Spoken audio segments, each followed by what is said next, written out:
আসসালামু আলাইকুম। Welcome to Ayesha's kitchen. আজকে আমি আপনাদের সাথে ভিন্ন স্বাদের একটা রেসিপি শেয়ার করব, আর সেটা হলো ঢেঁড়স দিয়ে রুই মাছের ঝোল। এটা খেতে কিন্তু অসাধারণ। তো আর কথা না বাড়িয়ে চলে যায় মূল রান্নায়। এর জন্য এখানে আমি রুই মাছ নিয়েছি 6 থেকে 7 পিস, আর মাছগুলোকে আমি কেটে ধুয়ে পরিষ্কার করে নিয়েছি।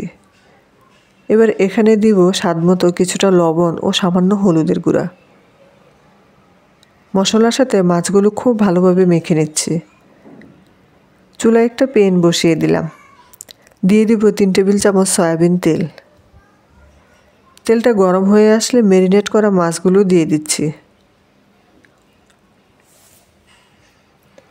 একটা পিঠ হয়ে আসলে মাছগুলো উল্টে দিতে হবে।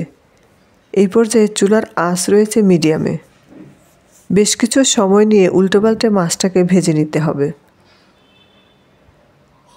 মাছ ভাজা হয়ে গিয়েছে, এবার আমি এগুলোকে তুলে ফেলব। প্যানে আবারও কিছুটা তেল দিয়ে দিলাম। দিয়ে দিচ্ছি 2টো পেঁয়াজ কুচি।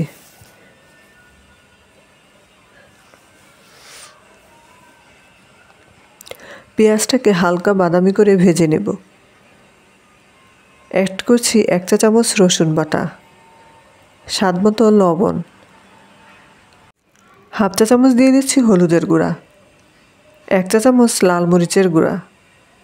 ঝালটা আপনারা যে যেমন খেতে চান সেটা বুঝে বাড়িয়ে বা কমিয়েও দিতে পারবেন। হাফ চা চামচ দিচ্ছি ধনে গুঁড়া। ঢেঁড়স রান্না করার ক্ষেত্রে কিন্তু মশলার পরিমাণ অল্প ব্যবহার করতে হয়। এবার মশলাটা খুব ভালোভাবে কষিয়ে নিব। এবার আমি দিয়ে দিব ঢেঁড়স। এখানে আমি হাফ কেজি ঢেঁড়স ব্যবহার করেছি, আর সাথে দিচ্ছি 2টো বড় সাইজের আলু রেগুলার কাট করে কেটে নিয়েছি।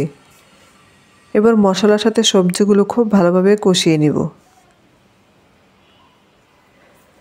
কষানো হয়ে গেলে দিয়ে দিব পানি।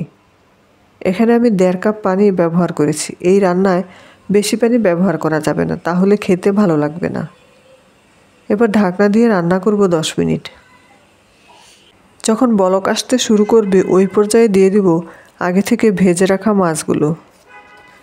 দিচ্ছি 3 থেকে 4টা কাঁচামরিচ ফালি ও সামান্য ধনেপাতা। দিয়ে সব কিছু আবারও আলতোভাবে মিশিয়ে নিচ্ছি। জোরে জোরে নাড়াচাড়া করলে কিন্তু ঢেঁড়সটা গলে যেতে পারে। ঢাকনা দিয়ে রান্না করব আবারও 5 মিনিট। এই পর্যায়ে চুলার আঁচ রয়েছে একেবারে লোতে। ফিরে এলাম 5 মিনিট পরে। আমাদের রান্নাটা একেবারে হয়ে এসেছে। এরকম মাখা মাখা ঝোল থাকলে খেতে অসম্ভব মজার হয়। আপনারা বাসায় একবার হলেও ট্রাই করে দেখবেন, ইনশাল্লাহ নিরাশ হবেন না। সহজ রেসিপি ভালো লাগলে চ্যানেলটি সাবস্ক্রাইব করার অনুরোধ রইল। সবাই ভালো থাকবেন, সুস্থ থাকবেন। আল্লাহ হাফেজ।